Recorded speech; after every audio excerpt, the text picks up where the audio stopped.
This video is going to be my first preview for the Detroit Lions-Dallas Cowboys matchup in Week 6. If you look at the Cowboys' defensive structure, I think they're built to stop the pass and attack the quarterback. Let's get that in out of the way first of all. Nonetheless, I'm going to focus this video on how Dallas's defense, I think, potentially is there to be had in the pass game for Jared Goff and the Detroit Lions offense. Goff has been on fire in the last 2 weeks. I'll talk about his stats and his performance. I guess it's 2 weeks before the bye, I should say. Talk about his stats and his performance a little bit later. I also want to point out two players that I think are going to be important on both sides of the ball. Two guys for the Cowboys that are dealing with injuries, and then two pass receivers for the Lions that I look at as huge determining factors in terms of how often and how many times the Detroit Lions can get into the end zone.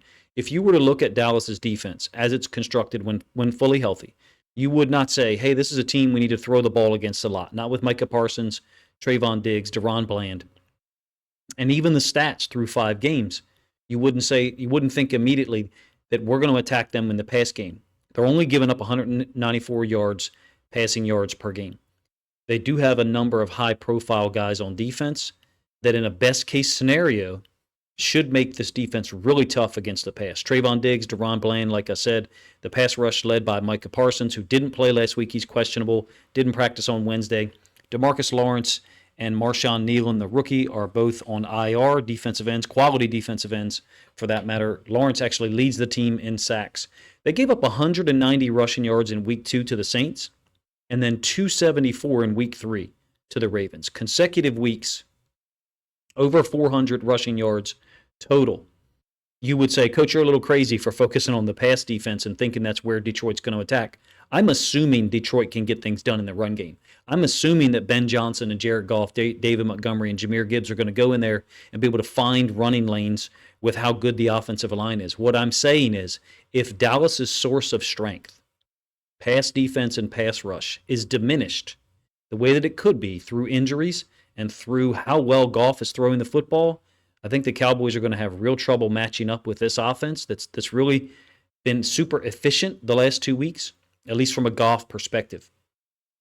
He's 36 of 41 passing in Week 3 and 4. I keep saying the last 2 weeks. They had a bye in Week 5. My apologies. During that time, he's got 4 touchdowns and 1 interception. Only 5 incomplete passes. Do you expect that to continue? Well, if he only has to throw the ball 22 times, I think, yes, you're going to look at a very efficient passing performance by Jared Goff. Because if you're only throwing the ball 22 times, that means the run game is doing an exceptional job of generating yards, churning out first downs, staying ahead of the chains, and thereby using the play action a lot. I'm not one of those people that's going to decry or run down Jared Goff because of how much play action they're utilizing. I think Deron Bland practiced on Wednesday for the Cowboys, and so did rookie Kalen Carson. Both full participants. Bland, I think, was activated off of IR. His 21-day window to be activated was begun this week. So for him to practice full on Wednesday, along with Kalen Carson, who I think had a thigh or maybe a leg injury last week during the game, is huge for Dallas. Those are the two guys that I think if they're healthy, and well, Micah Parsons as well, if those three are able to play, that would be a huge boost for a Cowboys defense that, again, if fully healthy, is built to attack the quarterback and then put some serious DB talent on the field. Obviously, Bland coming back would be huge. He had 9 interceptions last year, led the NFL in INTs. Diggs has 19 career interceptions, including 11 in 2021, if you didn't know. If that strength has been reduced, if Parsons and Bland don't play, you're looking at a very different defense overall, if you ask me, against the pass. We're going to look at some Cowboys film first. I'm going to talk about how there's throws I think that are there to be made, there to be completed, and then go into film of the 2 Detroit pass catchers that I think can get some things done against this Dallas defense. So there were plays out on the field last week against the Steelers that I think were left there. Great design on this one. Tight end in the backfield. It's Connor Hayward. Open up the left sideline, a little bit far out in front of him from a Justin Fields perspective. You have to imagine that Ben Johnson, look, this appeals to Ben Johnson completely. You've got the ball on the left hash into the boundary. It's a tight end emanating in the backfield. A little bit of a hesitation around the line of scrimmage, and then running the wheel outside the bottom of the numbers. Plays right into the hands of what Ben Johnson likes to do, attack into the boundary with tight ends. The problem is if you put Sam Laporte back there at fullback, he should theoretically be covered better than a guy like Hayward was in terms of getting, devoting or allocating attention and quality coverage guys to him. There was a lot of open throws, I thought, early in this Steelers game. The Steelers are only able to generate, I think, 134 or 137 passing. Nonetheless, still in the lead because of 3 Dallas turnovers. We're not focusing this video on Dallas's offenses at all, but look, Dak Prescott is a warrior. He's going to continue to compete through 4 quarters. CeeDee Lamb, extremely talented. They got the game-winning touchdown pass against the Steelers last week to Jalen Tolbert. There's throws against this defense that are there. I actually really like the safety, number 6, Wilson. I have no idea how he's rated overall. I saw him play against the Ravens, thought he was very active. If they're going to stay in a too high look, you're probably going to see a lot of run plays by Detroit. We get that. That's what Ben Johnson wants to do to a certain extent. I can see play action on first down potentially hitting this team big, whether it's to Laporta, Brock Wright, either of the running backs, Gibbs or Montgomery. I think Ben Johnson's plan is to come in here and control the clock, control time of possession, wear down a Dallas defense that's dealing with injuries at key spots. I don't expect to see Jared Goff make decisions like this one. I'm a big Justin Fields fan. I understand if you're a Lions fan, you're listening this long, that you probably don't like that. But for me, for my money, this ball's got to go here on this deep over concept, basically underneath the clear out route from George Pickens. Yes, there is a corner to the boundary who would play a role from the standpoint of you've got to layer the throw over top of him. Fields works away from it. You can see what's happening here. Pickens is occupying the safety. Hendricks is kind of running in the middle of the field with a vertical. So I think it's Calvin Austin bringing it here. To me, this ball should be thrown outside the bottom of the numbers such that Austin can run onto it, throw it over the top of the leveraged corner, vertically leveraged corner. What I mean is I'm talking about a right triangle that was drawn there. The distance from that corner to Austin's to a parallel line with Austin and the line of scrimmage. I think this ball could be thrown over here. Fields has worked off of it and is coming back down to the bottom side of the screen to Von Jefferson, formerly of the Rams. Pretty much should have been intercepted, if you ask me, by, I think it's Hooker, one of their safeties who's really underrated. If you ask me, I felt like Wilson is the guy who's a little bit more athletic. Some of the the pass rush guys have actually gotten things done in their last couple of games. Parsons didn't play last week against the Steelers. He did play the week before. Lindale Joseph, I believe, 93, absolutely overwhelms the guard with a little bit of a delayed move, forces a fumble that the Steelers are able to somehow fall on top of. So it's not to say that without Parsons and without Lawrence and without Marshawn Kneeland, they can't get pressure on the quarterback. I think it would be a little surprising if they were able to get typical pressure on Jared Goff, absent heavy blitz structure. This is an example of one of those. It's a 3rd and 8. I think Detroit wants to avoid these situations as much as possible. But even if they do get into 3rd down, you've got matchup. You've got high-quality receivers to throw the football in Amon-Ra St. Brown, Jameson Williams, and Sam Laporta at tight end. I think Laporta could have a big day here.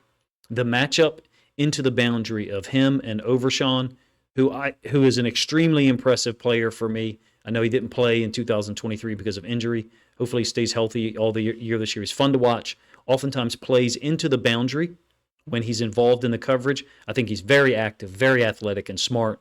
That matchup of Laporta against Overshawn into the boundary, I think is going to be a big determining factor in what Detroit is able to get done, but specifically on 3rd down. Active and athletic guys up front that are playing hard despite Lawrence and Parsons being out last week. I thought this was a really cool play by Dallas's defense. It's a 3rd and 1.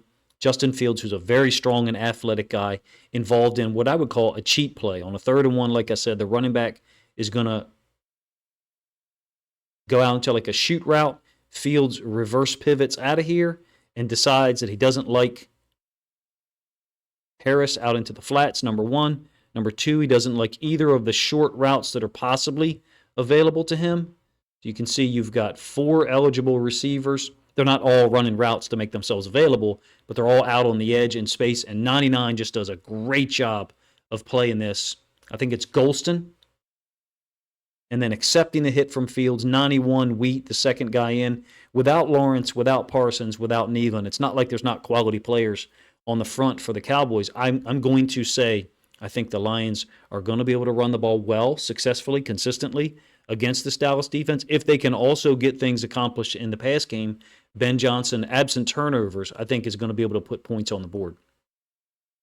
3rd and 5 last week, playing man down here. Diggs is a guy who, and feel free if you're a Cowboys fan or Lions fan who knows more about Diggs than I do. Diggs to me is a guy that if you make a one route move, he's going to be there. And so this is a speed out 3rd and 5.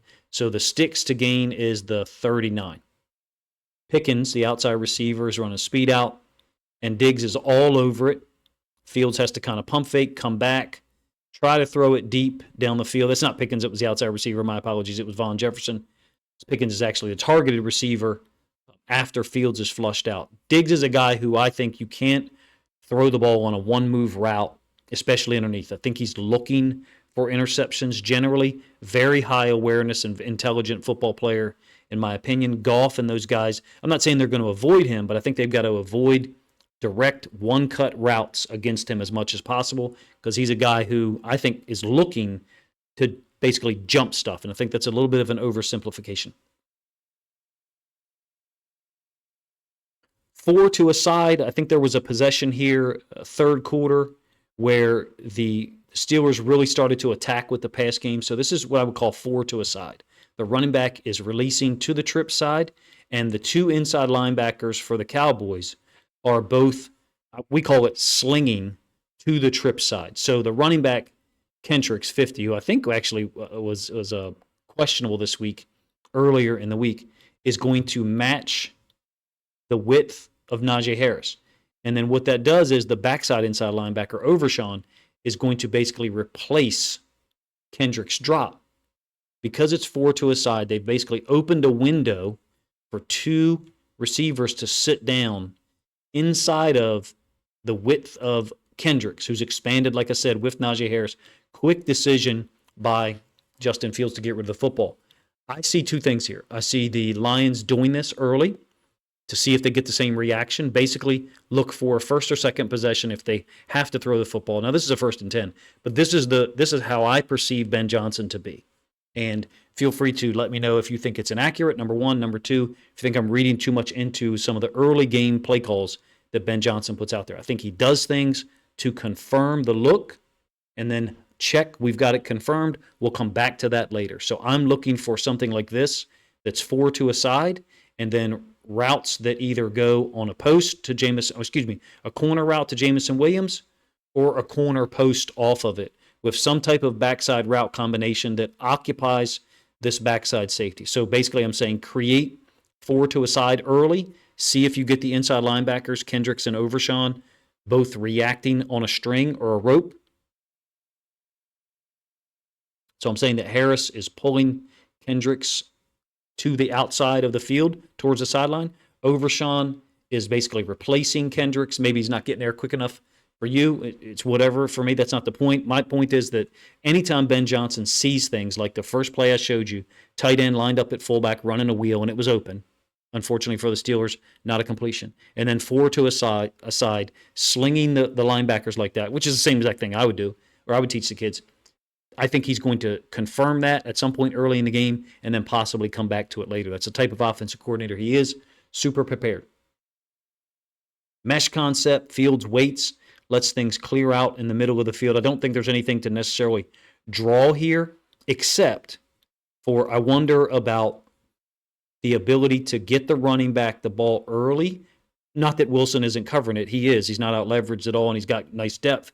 But I wonder about getting the running back the ball early out into the flats such that on a route like this that pulls the corner in later on in the game, you can develop a wheel up the sideline. The Lions haven't run a whole bunch of those with running backs in the past. The Ravens are actually running wheels a lot with running backs into the boundary. A couple of things that I think I'm seeing that I don't want to say predict, but I would imagine that Ben Johnson might like to go to later. Another one, trips from 12 personnel. And this is where it's going to get really interesting from a Dallas perspective. They're a 4-3 structure team. There's a corner on the backside. Safety, Wilson, drop down to the trips. It's 12 personnel. 3 inside linebackers on the field for Dallas. I wonder what Ben Johnson and the Lions want to do in terms of, do they want to go against the Cowboys' nickel defense, or would they prefer to attack them against their base 4-3? And you can do that when you got Sam Laporta, because he can play receiver just as well as pretty much any other tight end in the NFL. Now, if Dallas is going to stay in their nickel structure against 12 personnel, then maybe Ben Johnson doesn't get that perceived advantage of a linebacker, a guy like Laporta working against a linebacker in some space. They also had trouble, obviously, dealing with Malik Neighbors back in week 2. Overshawn is a guy that, like I said, I really like his game. He plays to the boundary a lot. He's just communicating something to the boundary side safety. This is a 3rd and 9, a great play against Malik Neighbors on a little China out.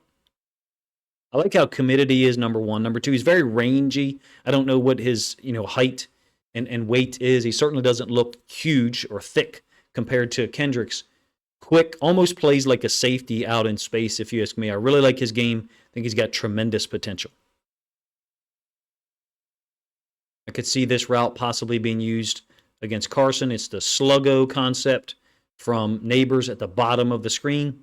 3rd and 4. I think it's the first 3rd down that the Giants faced. So, again, when you're dealing with a guy like Ben Johnson, who has the level of preparation that he has shown in the past couple of years for the Lions, anytime he sees a route that works like that, I think he's going to bring that back potentially later on.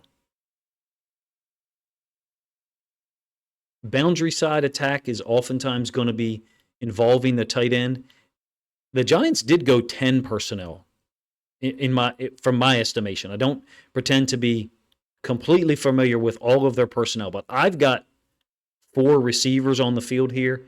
I don't think that the Lions are necessarily going to do that, but I wonder about 11 personnel groupings where Laporta lines up at receiver to the backside. So basically into the boundary, putting Laporta as the backside X and seeing how the Cowboys match up. Theoretically, if they do that into the boundary on Trayvon Diggs' side, you can end up with Diggs down here against Laporta, and your best 3 receivers, St. Brown, Jamison Williams, and then either Tim Patrick or Khalif Raymond, all to the bunch side, causing problems for the defense from a matchup standpoint. I think you could limit coverages from 11 personnel at times. Of course, you're going to draw their nickel out. It's an offsides that negates an interception by Diggs. I want you to watch Diggs and the way he plays this. I think he wants the ball thrown to his side at times. And when you have that kind of ball skills and anticipation, you can understand it. It's a 3rd and 14, so he's very smart. He understands where the sticks are to gain. It's the negative 44-yard line. So he's inside of that. He's not moving at all, just seeing what's developing. Again, it's offside, so Jones decides to throw it downfield, severely underthrown. Great ball skills by Diggs. Unfortunately for him, it's an interception that does not count. It would have been his 2nd of the year. Another one, I think you've got 10 personnel. Unless I'm wrong about some of these guys that are lined up here, I think you've got Hyatt. I think you've got Slayton, Wan'Dale Robinson, and Malik Neighbors. But I could be wrong. Let me know in the comment section if that is incorrect. These out routes from trips. This is Wan'Dale Robinson, number 17, Kentucky guy from the SEC. Really talented. He's lined up at 3. And so I want to see whether it's 10. It doesn't really matter if it's 10 personnel. Out of 11 personnel, if Laporta is here, or here, I want to see how Dallas matches up. Because the point of this play and showing it to you is that's a receiver, Wan'Dale Robinson, on a 3rd and 9. And on this out route, he's matched up against Kendricks. He's able to catch it, change direction, get the first down. I think it's a gain of 11 or 12. I think Ben Johnson has a lot of options to try to move the ball through the air. His first choice is probably always going to be to run the football, establish what they like to do with their offensive line and their 2 fantastic running backs. I do think there's things to get accomplished against this Dallas Cowboys defense in the air. That's why I chose significant film to show you guys first. I understand that the stats don't support that. Again, 194 yards allowed so far through 5 games in the air. Number one. Number two, they allowed 170 on the ground and 274 on the ground in consecutive weeks to the Saints and the Ravens. I do think the run game is going to be a big part of what Detroit does. I think that if the passing game If the pass defense effectiveness of Dallas is decreased by either Micah Parsons being out and or Deron Bland not playing, then Detroit now holds advantages in both areas. All right, the two guys that I think are going to have potential for big games should be obvious at this point. It's Sam Laporta and Jamison Williams. I think it's assumed that Amon-Ra St. Brown will generally play a big role. He's an impact player. I think he's on an incredible track in terms of his statistical impact and what he does on the field. When they put Laporta out wide, there's a little bit of tendency, don't get me wrong, about where he lines up, but he's a big-bodied guy, number one. Number two, catches the ball really well, particularly on third downs, with some contact. Early in the season, didn't have much impact. That's obvious. He has, in my opinion, kind of been ramped up in Week 4 against Seattle. I'll show 4 or 5 plays from that game. If you're a Cowboys fan, you watch this long, first of all, thank you. Second of all, if you don't know, Ben Johnson enjoys attacking to the boundary a lot. This play actually doesn't go to the boundary, the short side. But Laporta that's where he's often located. Most tight ends in 11 personnel offenses, which is what you see the majority of the time in the NFL, most tight ends are located to the boundary. So it shouldn't surprise us that that's what Ben Johnson does with Laporta as well. He just didn't get many opportunities in the first 2 or 3 weeks. He was ramped up last week against Seattle, showed the type of impact that he can have. I thought it was intentional from the first play of the game. This is, in fact, the first play of the game. It's a boot by Goff. I think you've got the opportunity to get the ball here.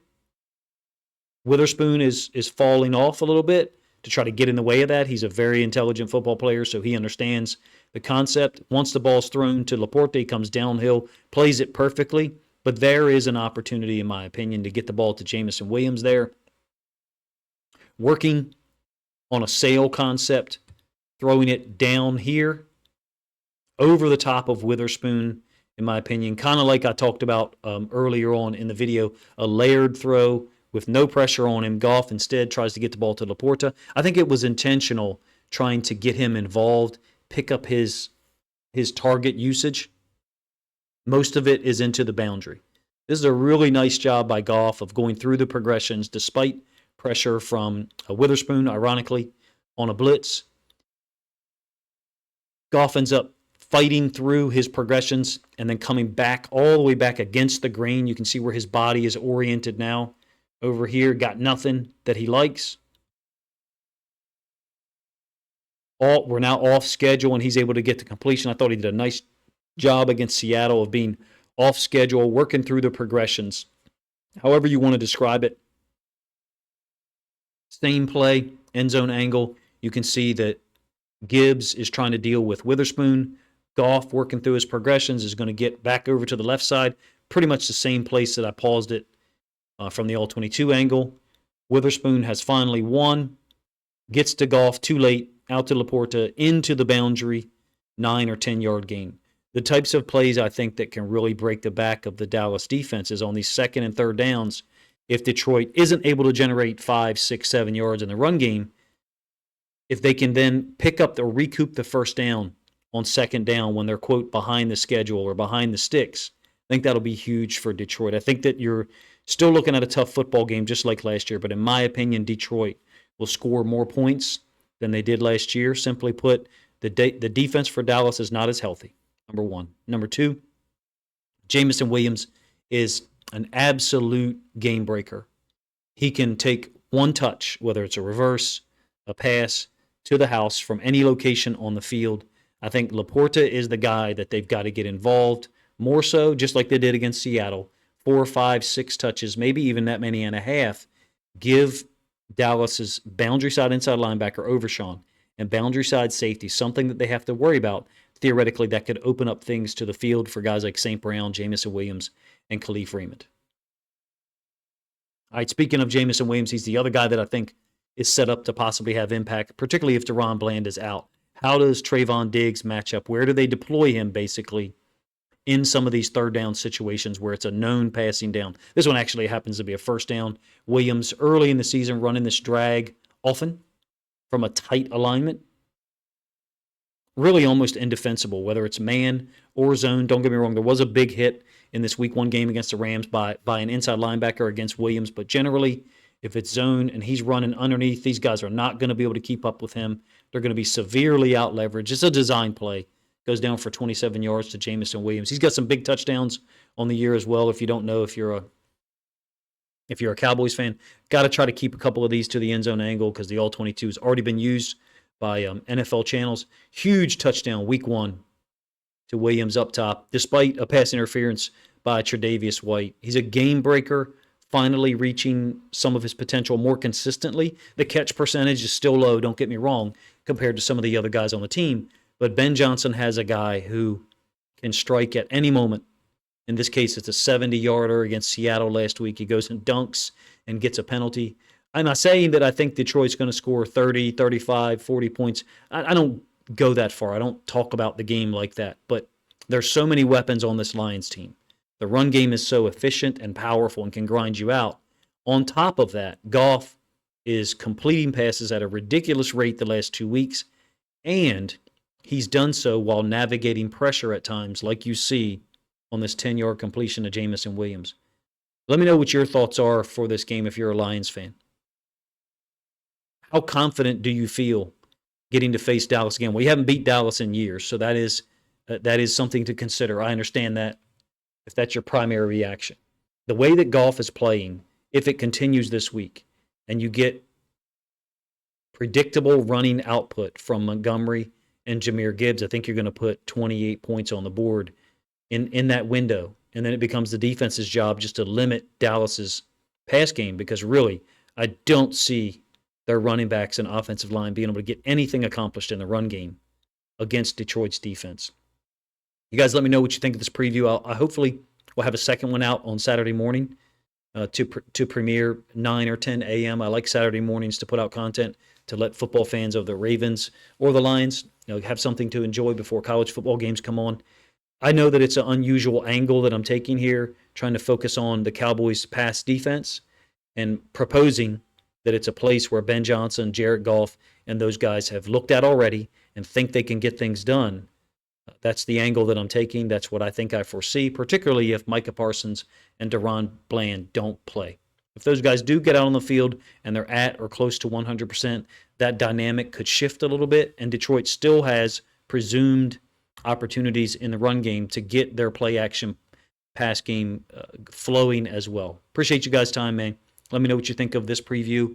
I don't like to do predictions. I don't think I'm good at them, number one. Number two, on a Thursday as I record this with the injury report still to come out for Thursday. And then for Friday, I think it's a little premature for that. I usually try to time up my previews after the injury report comes out for Friday, so don't feel comfortable in that regard at all. But what I do think I see is that Detroit has a lot of opportunities to move the football and get the ball to a wide array of players, position players.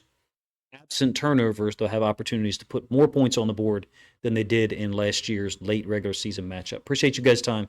If you think other Lions fans would enjoy this film study / preview of the Lions' visit to face the Cowboys in Week 6, then please consider grabbing a link to this video, sharing it out on social media to help other Lions fans enjoy it as well. Appreciate you guys' time.